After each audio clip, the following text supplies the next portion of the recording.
Welcome, everyone. Thank you for joining us today. I'm going to start with a webinar that covers a lot of topics, a lot of information. Some of it may or may not be relevant to your position as a domestic or international student, but I'm trying to give a general overview in parts while also covering specifically what we can do here at the Bush School. So we're going to get started. I am recording this video. I will take some opportunities for some chat questions later. You can drop those in that section, or at the end, I will stop recording and I will let you just verbally ask those questions, and we can handle that at the very end. So today we're doing graduate financial aid, and we are going to cover a number of different topics. I'm your host today. My name is Catherine Meyer. I work as the Director of Admissions and Recruitment here at the school. I have been here almost 21 years now and have watched this school grow. Our funding, however, hasn't always kept on pace. So while we are very generous in how we cover funding, some of you might have some expectations that we cannot meet. So we're going to cover what we can do. I've got quite a lengthy agenda here. I'm going to start with, is the cost of a master's worth it? If you're going to spend the time and the money coming at, what are your benefits from that? So we're going to talk about that first. We'll cover the order and options for financing. That will include things like merit-based awards for the domestic students, the federal aid, and then finding your own personal resources to help supplement those. For those, again, that are domestic, applying for FAFSA and being able to qualify for loans. Comparing grad loan options, repaying those loans. We've got public service leadership, where you can get forgiveness. You've also got international applicant resources and some of the limitations we may face with that. Military aid, state aid, Texas A&M scholarships, Bush School funding, kind of how our awards process works, and then some general aid advice and some resources and websites that might be helpful for you to go back and find later. So we're going to start with the cost benefit of a master's. So keep in mind, I've listed a lot of the fields that we kind of work within our educational format between our master's degrees and leading students into these fields. And some of them are not going to be these $100,000 until maybe well into your career path. So you've got to be careful in considering the different programs and what kind of debt you're going to incur in gaining that degree. You're a lucky one if you can get a full ride. There's just so few of those available. So students do have to think a lot about the cost attributed to this and what the payback is. So you're considering things like that location and cost of living and how you're going to get around. Transportation, is that part of it? Is there a bus service that can get you around campus and into your classes? Any of the benefits that you can receive with waivers and scholarships? What is that trajectory in the field that you're going into? Is a little bit of debt early on going to be paid off later? And then again, starting salary, where are you with that? So one thing I'm going to mention here is that those that are looking, at least particular domestic applicants, right? The federal pay scale, a lot of our students, particularly in the MIA, some do in the MPSA as well, they're looking to go to Washington, D.C. and work for the federal government. And the pay scale for that, when they're coming into that job field, they're looking at an option where starting at a GS7, so that general scale that they use for the federal government, if they're coming in with a bachelor's degree, it's going to be somewhere around, I'm trying to remember what the numbers were, 57,000, that right here. It's a 50,000 for a pay grade step 1 if you're working in Washington, D.C. But when you complete a master's degree, you qualify for 2 whole levels above that. So you're now a GS9. And even if you start at step 1, you start at $61,000. So you're comparing a $50,000 with a bachelor to a $61,000, almost 62, with a master's. You're looking at about an $11,000 per year salary increase. That is going to multiply over time, right? Because every year you're working, you're earning that much money. And some of our students they may be incurring about 30 to 40,000 in debt, depending on how they're able to work and kind of pay their way. And a lot of that depends on the level of scholarship. So we'll go through that. But definitely there is value in a program in earning not only the resources and the networking to get into the fields that you desire, but having those knowledge, skills, and abilities to qualify for some of those positions. So yes, we believe the cost of the master's is going to be worth your time. Now, the huge investment of time and money depends on where and the kind of school that you're going to and kind of the program. So tuition, I mean, it can range anywhere from $10,000 to $50,000 per year. We're sitting at just under $14,000. So that is quite reasonable compared to some of the other counterparts that are $48,000 in a year. So that's not even including, that's just tuition. That's not including your living costs, your fees, your housing, relocating. So all that has to be considered. And are you ready for that kind of commitment, that additional funding it's going to take? And where do you draw the line? Maybe you did get into your dream school, but when you start comparing other schools you might have been admitted to, and you go, I don't want to have to take out this many in loans to pay for that school, especially when I know I can get a similar job and have career support and networking that can get me there with a lot less debt. So you've got to put in the work. You got to do some comparison, find some funding resources. And some of those are going to be outside of the school that you're maybe attending. You're just going to have to look and see what's there. Sometimes it's personal resources. So how much debt are you willing to take on? So you're going to need to be able to consider that financial plan. How many streams of money do you have coming in? Most students aren't going to find a giant windfall of cash that just falls in their lap from this one scholarship that they did and won. Some are lucky and they do get those Wrangels or Pickerings or Payne fellowships. Sometimes they do get the full ride from the university. They're not very many and they're hard to get. But the rest of you have to piece together a little bit of money here and there and maybe work while you're doing that. Maybe get a little bit of a waiver, anything that can keep that cost down. But general rule of thumb is don't take out more loans than a starting salary for the career field you desire. It's not to say that you couldn't, but that's just a good rule to think about. And graduate aid, you have to remind yourself, is packaged differently from undergrad. So even if you thought, hey, my parents filed their taxes and I didn't qualify for anything in undergrad, it's different when you get to grad school because you're independent. You no longer are being considered with your parents. You are tagged at a higher financial need and you will often qualify for some of those scholarships. So even if you don't have to take them out, it is a good idea to apply for FAFSA if you're a domestic applicant, and just make sure that you have those resources available if you need it. Because again, you don't know what kind of funding level you're going to get until February, March, April.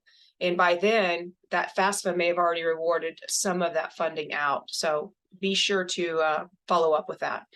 And then funding at the program level, that's generally where a lot of the money is coming from for students who are attending grad school. Many grad departments are doing merit-based awards. We do that through our two different departments, the Public Service Administration and International Affairs. And academic factors are almost always a contribution to that. Ours are merit-based award. We don't have need-based awards in the Bush School. So these academic factors are GPA, the college you attended, the courses you've done. For those that supply the GRE, that consideration adds on. Where you've done internships, just how do you look compared to the rest of the applicant pool? And can you back that up with a merit award? Now, non-academic factors do matter. The experience you bring to the table, the public service, the involvement, fit for the program. But as a merit-based award, it is about the GPA and the college and the major and the courses. All those play a role. So just keep that in mind. It's not that we don't want to give you money. It's just there's a lot of applicants with a lot of different factors we're trying to consider. So when you are thinking about your order of financing, remember, free money is the best. Those are the scholarships and the fellowships that might be available, the grants, sometimes with research that you can grab, waivers. Is it an app fee waiver? Is it a non-resident tuition waiver? What out there exists to help you pay for this? The second source of money is that earned money. Are there work study, or is it just getting a job and working while you're attending school? Are there graduate assistant positions? I'll call those GA positions. That's where you're working about 20 hours a week for somebody and earning that money through that job. And the third source is that borrowed money. And that's the one you don't want to have to take out unless you have to, because obviously you have to pay that money back with interest. So it could take you a while. We hear all that in the news about debt, but there are some federal loans. Now, I grade out the subsidized on this because subsidized is not available at grad level. That is only an undergrad. So unsubsidized loans, you will pay the interest while you're in college. So it's continually accruing. And then those are available, and there's some great options. We'll compare two of them in a minute. But then there goes down to the private. So some of our international students, you're not going to be able to get those federal loans, but maybe you've got some private resources. You just need to pay attention to what those higher rates are and what those requirements are, how soon you have to have it paid back. So just be careful with them, but those are obviously out there. Now, sources of financial support. Now, we're going to talk a little bit about the merit-based awards, and then I'm going to go to federal loans, which is going to take a little bit. So merit-based awards, those are the ones funded from the university and college. Now, I just mentioned these same ones, the tuition remission. The federal loans, I just mentioned it. Here, I'm specifically going to talk about two of them. One's the direct unsubsidized and the direct Grad PLUS loan. And so anyone who is a domestic student, they're going to want to look at these because it does give you some options to take out money with a lower interest rate.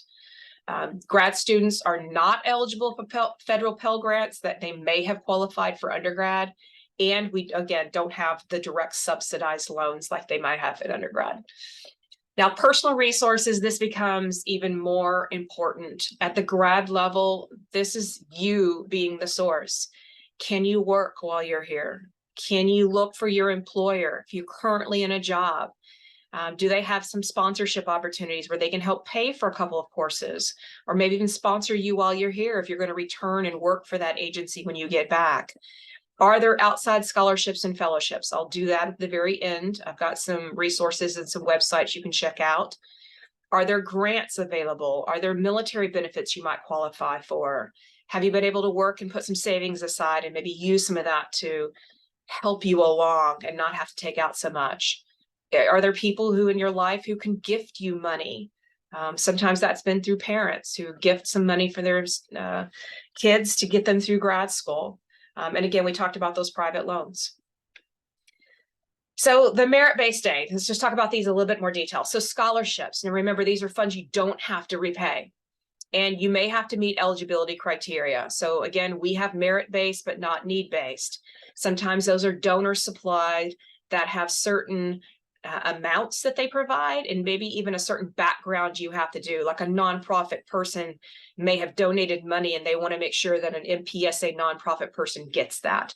In that case, you may be writing a thank you letter for that donor later on. These are going to be offered through the on-campus and sometimes the off-campus sources. Many are found in your departments, and you can find those on their websites of all the different schools. And sometimes you may even have to go into the financial aid website, like for instance, at Texas A&M Financial Aid. Fellowships, these are, again, free money. They vary across campus and departments. We have a couple that we have to make nominations for through our departments that go across, and everyone at Texas A&M competes for those fellowships. But sometimes they're more significant funding than what we can offer uniquely through our departments. And they're nice to have. Some of them are also receiving non-resident tuition waivers. So if you're an out-of-state student, not only do you get some of the funding, but you also receive a waiver that can help that cost. Students, again, fellowships, normally you're not working. This isn't a GA position. This is money given to you. At Texas A&M, fellowship packages are competitive. There are a lot of people who want them. So we do them through nomination. And often they include the funding for health insurance and like 9 hours of your tuition. So it depends on the kind of fellowship you get as to what those are, but they'll be stated in your offer letter. The non-resident tuition waiver, you would want to find out from the schools who have these. Here at Texas A&M, if we give at least $1,000 or more at the grad level, we can award these. So this is one of the big cost savings for international students in particular, that as long as you get at least a scholarship, and you will, and we'll talk about those, and they range from usually a 3,000, sometimes it's 1,000, all the way up to 15,000. We also give you these non-resident tuition waivers. And so they're worth about 12,700. So I'll show you the cost difference between what it would be with just you paying the price tag versus the scholarship and then the waiver, and then what that looks like. So this is a great option that we are able to give. Now, graduate assistantships, sometimes we lose students to other schools because they are receiving a work opportunity and they are receiving 9 hours of tuition and health insurance. We can't compete with that sometimes because we don't give GA positions in year one. These are appointments for research here and non-teaching. We don't have teaching GAs in the Bush School, but there are some elsewhere on campus that sometimes people can find. They require students to work the 20 hours. You will get the insurance benefits, at least for hours. And then students do compete for them. So sometimes they will come in as an incoming student and they're not getting the Bush School ones because they're not eligible for those. And they will look and see jobs for Aggies, which is where we house all of our on-campus and a few community jobs. And they can search for them, and maybe they're working for an RA as a resident assistant. Maybe they're working for the writing program. Maybe they're looking at International Student Services or the Veterans Office. And if they hire them as a GA, then great. They get to have that GA position working for whatever salary or position it is. And that's in addition to what the Bush School is offering. So some students can do that depending on the kind of visa they have. At the Bush School, our GA positions are only available in year two. It's the way that we reward students. So if you come in on a certain level of scholarship, let's say an average is $5,000, that's the only way you can move up. You're renewed at that same level in the second year unless you receive one of these GA positions. And here we have them pretty generous. A GA position here is about $20,000. So if you get one, you give up that original award and you now replace it with a GA position working 20 hours a week. So for instance, I have a GA who works in recruiting. There's a few who work in career and communications, and then the rest work with certain faculty who have research positions available. You'll find out more who those are and what they are when you're here in your first year. But again, there's only about a dozen of them available per department, and then plus a few working for staff. Now we're going to go to federal aid for a minute. So bear with me. I'm going to try to go through these pretty quickly, but this is for domestic students. There's need-based aid, which is work study grants, student loans, and these are awarded based on unmet financial needs. You have to supply a FAFSA, which I'll have in a second. Work study is working where you're working part-time employment on or off campus for someone who participates in that program. Grad students are qualified for that. I don't know how many of our students do it, but it is an option. But you have to be enrolled at least half-time or more, and you got to submit that FAFSA. Or if you're a non-resident, some Texas, right? There's a thing called TASFA. So there's another option. Grants is funding you do not have to repay, but usually requires meeting some kind of financial need. So again, FAFSA is part of that. Here at A&M, we have one that's called a Texas Aggie Graduate Grant. It's called TAG. So if you're a Texas resident, you can apply for that if you receive less than $10,000 in scholarships. And it awards you essentially another $2,500 each semester, fall and spring. So it can help, but you got to be a Texas resident for that one. Now, the non-need-based aid, which are the merit-based awards, are commonly granted as unsubsidized government loans. So we're going to talk about this on the next one. Mainly students are using this to cover their tuition and fees or maybe some living costs. So submitting that FAFSA, typically this opens in October. But they are delayed from making some changes. So it is not going to be open until December of 23. So we've got a code here at Texas A&M that you would use when you're submitting it. You want to apply sometime between December and the summer. It's better if you can do it before March, because that's when offers go out. And then you can take that idea of how much they can supply with loans and be able to see if you can afford to come to school and make that decision by April. So you're better off doing it in December, January than you are into the summer. Keep in mind, to be eligible for federal financial aid, courses have to be listed on your degree plan and you'll have to get approval through that, but you'll be working with your department, so that's not an issue. There's a couple of FAFSA terms to know. One is called the Federal Student Aid ID. So you're going to create an ID and you're going to go in and be able to log in and you're going to electronically sign your documents, much better than the old way when you had to do it by paper. Very simple. It's a student aid report. It's the other one. It's a recap of the FAFSA info, and you're going to receive it electronically a few days, and then schools can begin corresponding with you about how much aid you can receive. Now, financial need, how much aid that school can give you, is all about this cost of attendance. So financial need has to determine how much money is being unmet. So they're going to compare your expected family contribution, which again is not going to be much because you guys are independent. So they're not expecting to have much for that. Plus, they're going to add the cost of attendance plus any aid that you've been awarded. And then anything left over, that's where they're going to try to meet with some loans. So that expected family contribution is calculated by FAFSA. It's based on your income, investments, household side, dependent info, which again is very simplified when you're just a college student with no family. And if you are a family, now you're going to have a few other aspects to count in there. That cost of attendance is what is expected to attend the university and what's left over and how you're going to pay for it. So there's direct, which is the mandatory tuition and fees, and there's indirect, which is everything else based on averages. So that's going to be your housing costs, your meals, your books, all those other little things. And here's what this looks like. So that cost of attendance formula is taking that cost of attendance minus the expected family contribution, which is your financial need. Now, you're going to then take what was all the scholarships you received inside from us and maybe from an outside scholarship.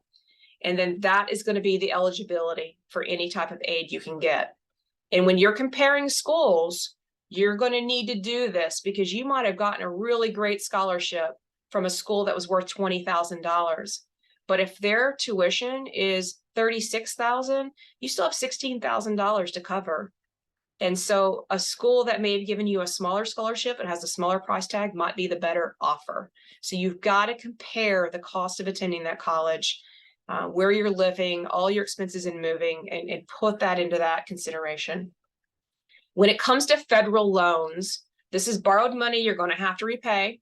You are accruing interest the entire time you're in school, but you're also going to get some competitive interest rates.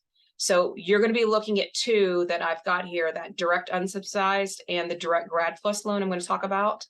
And it'll be on the next slide. But there's a National Consumer Law Center that's going to give you a lot of information about borrowing and how to watch out for yourself, how to avoid getting in default, how to deal with collection agencies should anything happen. And that's the studentloanborrowersassistance.org. So be sure you're familiar with some of these websites I'm about to provide you. Now, when you're looking at federal grad loans, these are the two that I'm the most aware of that our students will use. And again, these are domestic students. You've got to complete that FAFSA if you're doing the unsubsidized direct loan. It's not need-based. You can borrow up to $20,500 every year.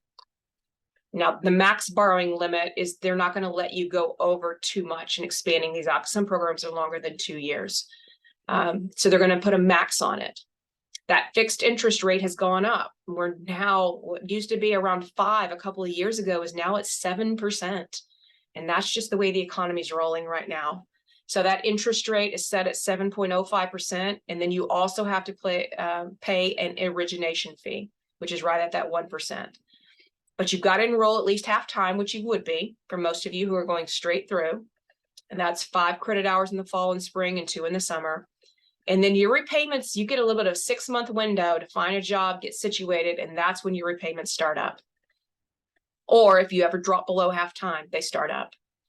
The direct Grad Plus loan, you have to do an application. I've given you the website there.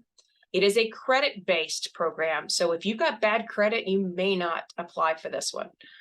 It's an annual borrowing limit. It's up to the cost of attendance. There is no max, which can get you in trouble if you're not careful. Its interest rate is a little bit higher. It's at 8%.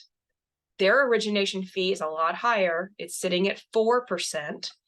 You must enroll again at least half time, and you've got to have repayments that are going to begin immediately after graduation, or if you drop to half time. So there's no window. So the better of these two is that direct unsubsidized loan. And then the next one you could look at is the direct grad plus. Now, one thing that our students look at, because again, we're a public service institution here, you know, the Bush School of Government's built in our name. We're looking at maybe our students being able to get into this public service loan forgiveness program. It had a lot of trouble for many years, but the Biden administration has come back and tried to prop this back up because it's a great option, but people were getting denied because they weren't signed up correctly.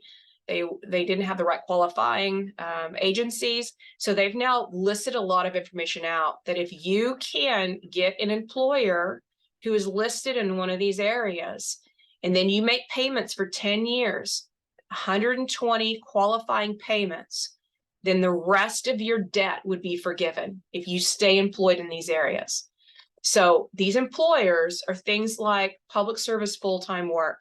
That it can include 501c3 nonprofits, government at just about any level, public schools like teachers, if you're in the military, college employment. So if I had had a debt and had come and worked here, I would have been able, and if I'd signed up for the program, been able to get my debt waived because I've been here for so long. And it also for people that are working national and international service. So if you're a full-time AmeriCorps or Peace Corps member, that time would qualify for these. There's a lot more information about student aid and loan forgiveness on this website. But again, you've got to sign up for it. It's not just something that's automatically going to be given to you. The other one is an income-based repayment plan. It caps the monthly amount that you are paying on it so that you don't feel overwhelmed about how much you're being asked to pay each month.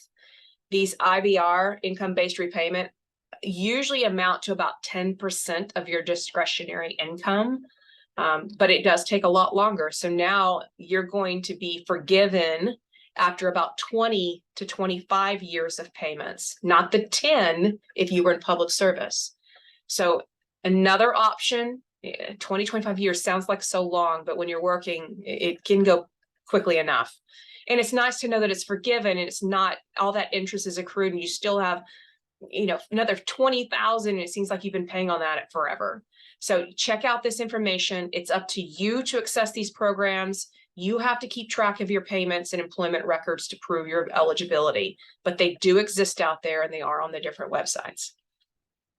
Okay, now we're going to shift gears because now this is for the international students for just a few slides. I don't have a lot of additional information, but there's a little bit in here that you can think about. So international funding resources, and this is just a general statement, this is what's available to you. We'd already talked about the grad assistantships and those fellowships, the free money that the departments can give out. Most of those are merit-based. Most are related to teaching or research, but not every school has them.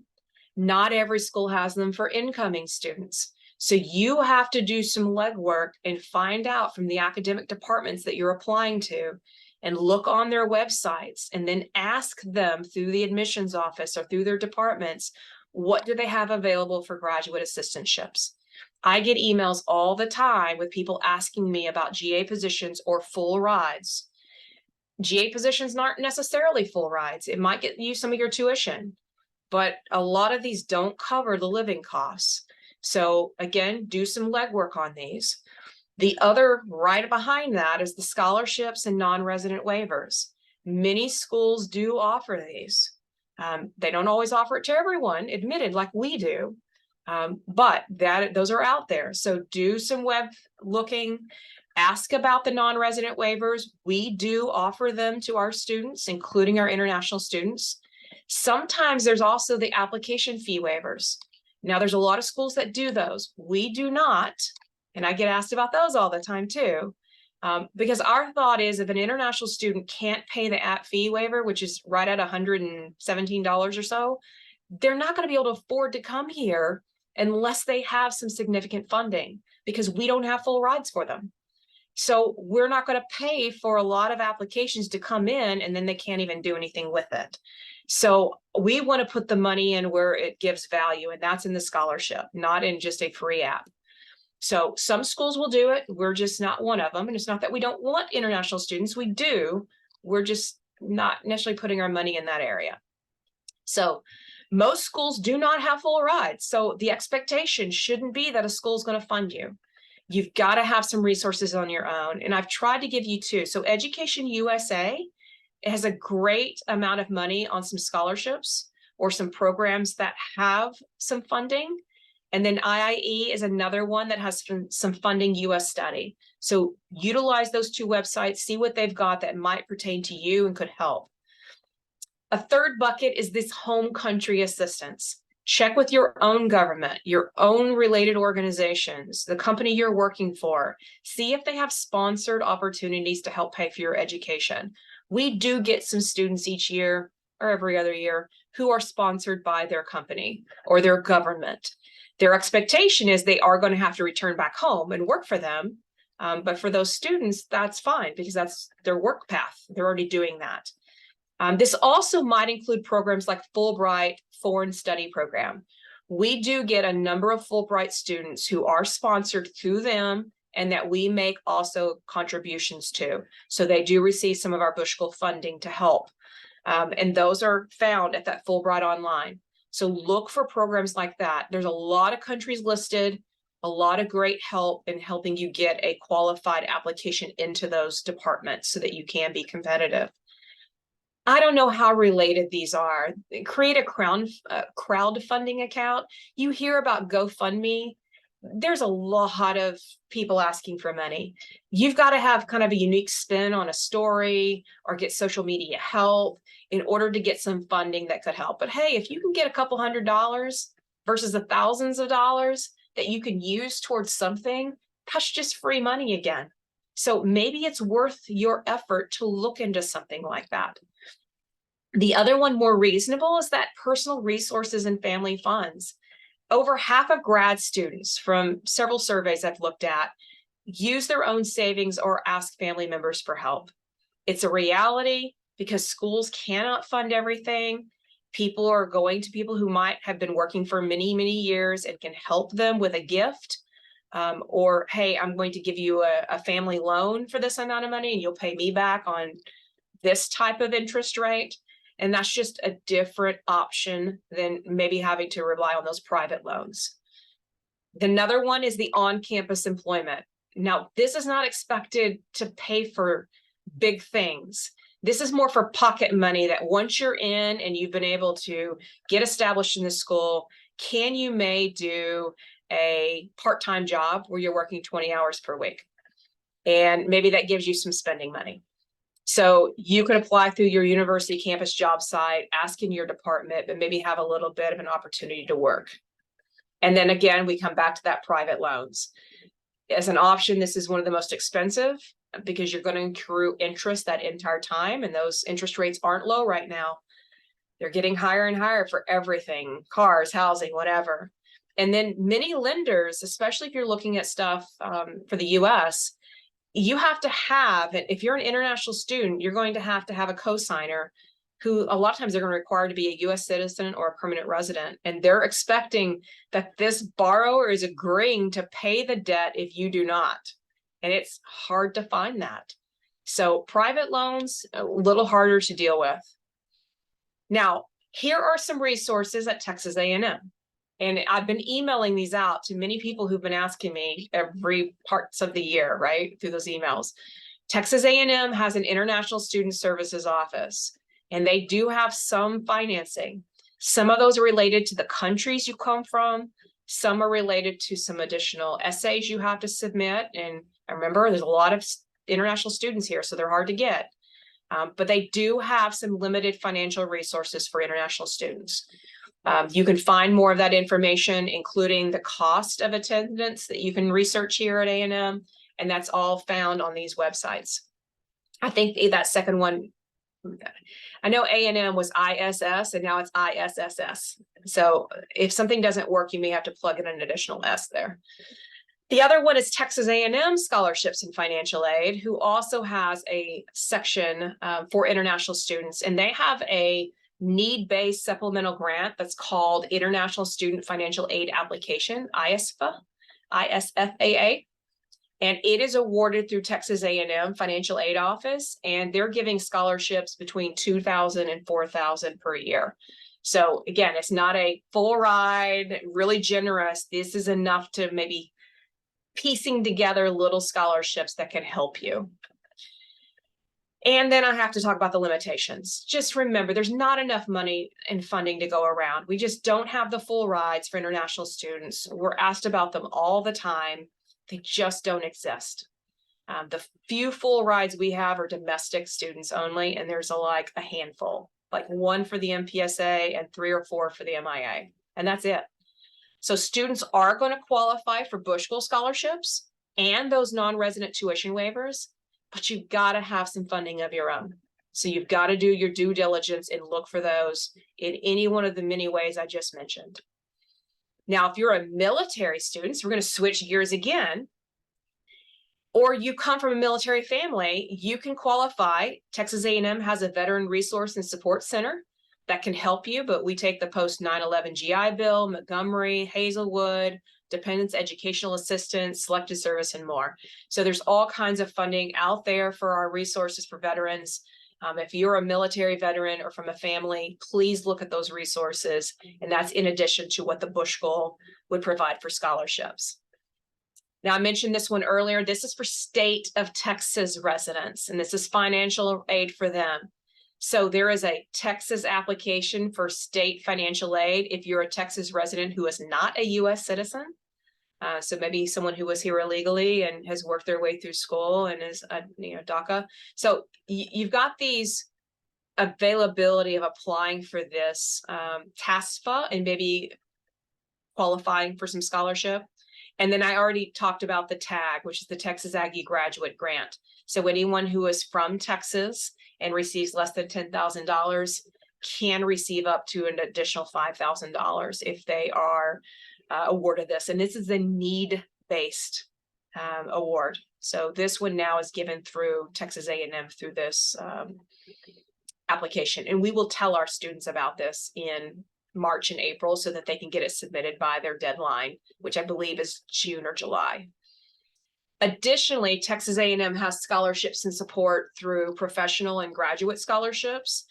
I don't know how relevant these are or how many students get them. They just have a list of them. Those that are qualified can apply for them. There's more reality of the employment where students are going to look for jobs in the Jobs for Aggie website and just try to work their way through some, again, the pocket money usually. And remember, when you're checking your financial aid status, once you apply here at Texas A&M, you get access to a portal. It's called the Howdy portal because we're friendly folks here in Texas. And that Howdy portal becomes your main area to get all your information, including your finance. So there's a finance tab. And then you go through it, look to see what kind of financing you've been given. And if you have questions, you don't come back to me because I don't work that area. You go back to scholarships and financial aid at Texas A&M, and they will work with you. Texas A&M also has a really nice website part that does financial wellness resources so that when students are here, they've got access to these little webinar parts that you can do on money management, how to eat on a budget, all these really nice, helpful pieces that our students can utilize. Now, if you've been into any of our webinars, you've already seen and heard about these Bush School funding. So I'm going to cover this pretty quickly. But we do offer financial funding to everyone we admit in the programs that I work with, which is the Master of Public Service and Administration, the Master of International Affairs, and the Master's Combined Programs. Those are the ones I work with, and those all give scholarships. There are no scholarships for the one-year MIP. That's that Master of International Policy. So if you're looking for it, it was very clearly stated there is no funding for the one-year program. So what we're going to talk about is that every single student who's admitted into that MPSA, MIA, and combined programs are receiving some level of funding. Now, a full-time student is 9 hours or more. Our students typically do 12. So when you see the cost, it's for a 12 credit hour semester. Our Bushel scholarships are given based on merit at the time that you apply. There's no separate application. It is you applying, and we will consider you for our funding. That funding typically goes out each March. And we're just going through and looking at your file. We're looking at your interview, any interactions, and just trying to get an idea of who is qualifying for those highest level funding, and we're giving those first. So the highest level funding, you're going to go to the Grad Merit Fellowship. There's one, it's almost a full ride. It's one person for the Master of Public Service who gets it, but you got to be a domestic student. There are a couple of Dr. Aviles and Johnson fellowships that are done through Office of Professional Studies here at A&M. Those are nomination based. So again, we can nominate up to 5 people, but we might get 2 or 3 maybe a year in each of our 2 departments for those. There's also the Robertson fellowships. Those are almost a full ride also, but we typically give those to the MIA students. So if you're in international affairs and you're looking for federal employment after here, which is a lot of our students, then you're hoping you get nominated for one of these. Also only for domestic students. After that, we are giving out all of our Bushel scholarships. And those are the ones that we're typically starting at $15,000. Now, MPSA gave a little bit more than that to some of their students, but we typically do $15,000, give a handful of those out. We go to $10,000, we go to $7,000, $5,000, $3,000, and then there's a few students who might only get $1,000. But 2/3 of our students are receiving around that $3,000 to $5,000 per year scholarship. The only way you can improve in the second year is to compete for a GA position. If you get that, you give up that scholarship, and now you're making closer to $20,000. Otherwise, you're renewed at that same level. So if you came in at $5,000, you're gonna be renewed at $5,000 again, as long as you keep your GPA above a 3.25. Now, the non-resident tuition waivers, as long as you get $1,000 or more, which we do, you're also going to receive a non-resident. So our international students, you qualify for these too. That's worth about $12,700 per year when you're taking 24 credit hours. That's 12 in the fall, 12 in the spring. Those Bushel graduate assistantships we talked about, you can only apply for late in like May of your first year, so you can see if you get it in time for your second year. Those scholarships, additional scholarships are for unpaid internships are also available. Those are all coordinated through the Career Services Office. So there is a requirement for an internship or foreign language for those who are not, well, for those that are native English speakers who have to have a foreign language, you may end up going abroad and working on language, and we've got scholarships to help for that. But you got to attend some career service workshops. So here's how it looks like. In year 1, you're getting that scholarship and the waiver. There's internship scholarships available in the summer. And then year 2, you're either renewing your scholarship or applying for a GA position. So here's what the costs look like. Texas residents, you're paying a little under $13,500 per year. International students, your price tag's a little bit higher. It's at $31,000 is where you start. But if you're receiving a non-resident waiver that's worth $12,700, and you're receiving an average scholarship of $5,000, this in blue is what you're looking at instead. This is more your price tag. So that $13,310 is what you would have to cover now in loans, in some funding, in maybe getting some sponsorship from your company or your country. That is much more manageable than $50,000 that some schools are asking you because they admitted you and they didn't give you any funding. So keep in mind, cost of living is somewhere between $21,000 and $22,000. That's an addition. So you've just got to have some funding. And the reality is we can't fund all that. So if you can help with it, then that's great. Now, to talk just for a second, the MIP is a 1-year program. There's no scholarships for it, so the waivers don't help. But you're also not required to do an internship. You're not required to do a foreign language requirement. So your cost is what you see. So if we're a Texas resident, you're doing the 1-year program, your cost is $16,800 right now. If you're an international student, it's $36,000. And that's for 1 year of your tuition and fees. Plus, then you'd have your living costs. but there's no help for any of it if you're an MIP. Now, we're almost done. The release of funding at Texas A&M, just keep in mind financial awards that we give you are going to be applied to your account. So the Texas A&M Scholarships and Financial Aid Office is who we send you to. If you start asking us questions, we're like, well, you're gonna have to go to them. They're the ones who handle the money. So funding is awarded to your billing statement no sooner than 10 days for the first class day each semester. So you may have been awarded that money in March, but you're not going to see it because it's not going to be applied to your bill until late August, right before classes start. Because A&M is going to hang on to that money until they know that you're coming and that you're enrolled and that you're here, and then they'll apply that money. Fellowships have varied disbursements, so check with your sponsor if you're bringing in outside money. There is a direct deposit that is required, so you do have to set up a bank here. Any funding you receive that's in excess of your account, you would get back into your bank account that you're doing through direct deposit. So we'll work with you. All that information is set up and sent to you of how to set it up. And you just go step by step over the summer like everybody else. So every student has to do this. Student Business Services processes all the refunds, and then you can get all that information of when and where that money shows up through your Howdy account. So the last few slides is some aid advice. So Financial Aid 101.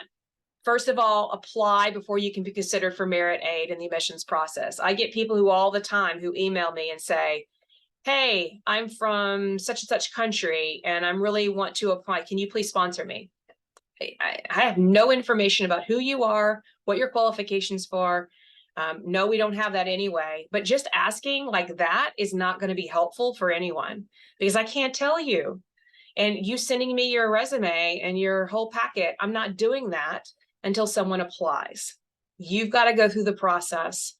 We don't have time to go through people's materials one by one and just to see if maybe this is something we could give you money for. So asking for a full ride is usually not an option, certainly not in the prospects page. We have no idea who you are and what your qualifications are. So you're going to need to research online, do some of that on your own, find out the merit process before you start sending the questions. Some things to think about. In order to receive top level funding, what are you looking for? Are there a separate process for merit funding? Does the university have other options that you can maybe apply through the university funding? When do you make decisions on funds?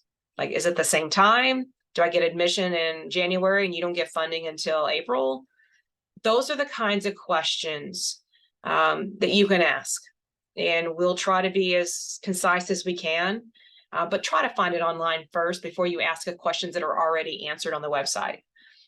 And then have your applicant file back up your aid desires. So you can't tell me you want to have a full ride and a strong full funding or generous funding for that matter if you don't have good grades and your essay is not well written, or you're writing an email in broken English and I don't know that you're going to be able to do this work in an English program. So just be careful that you can back up what you're hoping for and then realize our limitations in being able to do that. You can ask if schools will waive application fees. It never hurts to ask.